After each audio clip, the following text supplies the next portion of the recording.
ibang attributes niya. So, 144. Ibig sabihin, 144 combination ng individual characteristics or character yung makikita mo sa every individual. So, kung hindi ka careful sa iba't ibang karakter na yan, kung sa psychology pa, magkakaroon ng yung original na karakter ng individual, hindi yung magmanifest, magkaroon ng secondary trait. Yung parang, kung titingnan mo yung isang bata, pag pinabayaan mo lang siya, akala mo, yun yung totoong ugali niya.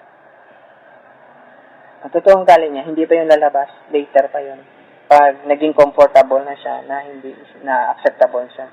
Pag acceptable na yung individual sa circle ng certain people or friends niya, saka yun lalabas yung totoong karakter niya. Kasi may safety net na siya or may tawag dito, parang may comfort zone.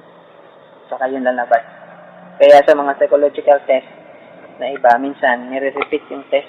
Pag repeat ng test, doon mo makikita yung totoong profile niya. Ganon siya.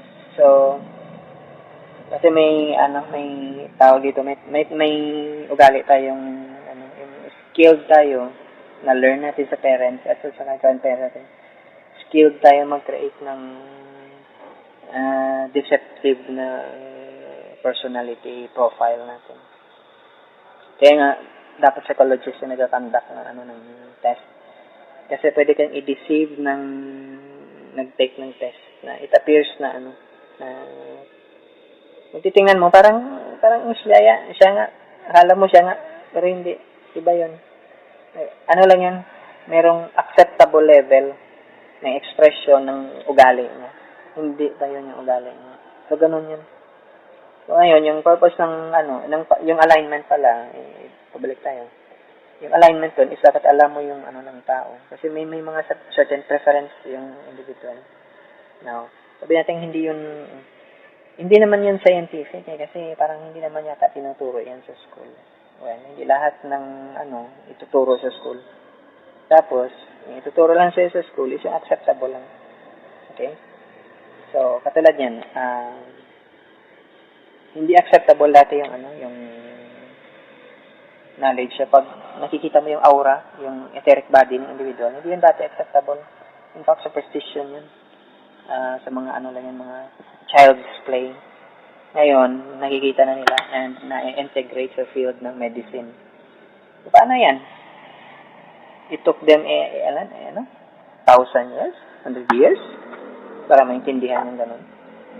So, ngayon, pag ikaw is medyo mabagal-bagal ka mag-learn, talagang ganun talaga yan. Lalo na pag mabagal ka mag-accept ng spiritual knowledge. Kala mo, dahil hindi popular, dahil hindi pa pinopromote ng field of sciences, hindi ang isang disadvantage pa, yung layman, alam mo yung layman, yung mga tabi-tabi, or yung mga hindi in-depth yung knowledge nila sa physics, sa mathematics, engineering, hindi sila capable utilize ng findings ng science, ng physics. So, kahit na quantum science ang ginagamit, mechanistic pa rin yung ginagamit. Kasi, effective yung mechanistic. What you see is what you get. Alam mo yung ganun.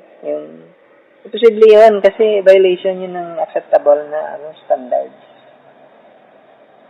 Pwede nang mag-transfer ng object yung may studies na pwede na mag-transfer ng teleport ng object from one place to another. Paano yan? Wala pa namang sasakyan na ganun. Ibig sabihin, hindi pa effective. Pero nangyayari. Parang ganun yung idea. So, kung outdated ka, medyo mabagal ka, lalo na kung medyo tamad ka magbasa, mag-research, mali pa yung napulot mong idea, ayan yung disadvantage yan. So, ngayon, meron kang mga wrong ideas, i-impose mo ngayon yun sa buong bahay mo, sa family mo. So, ngayon yung mga tao doon, dahil nape-pressure sila,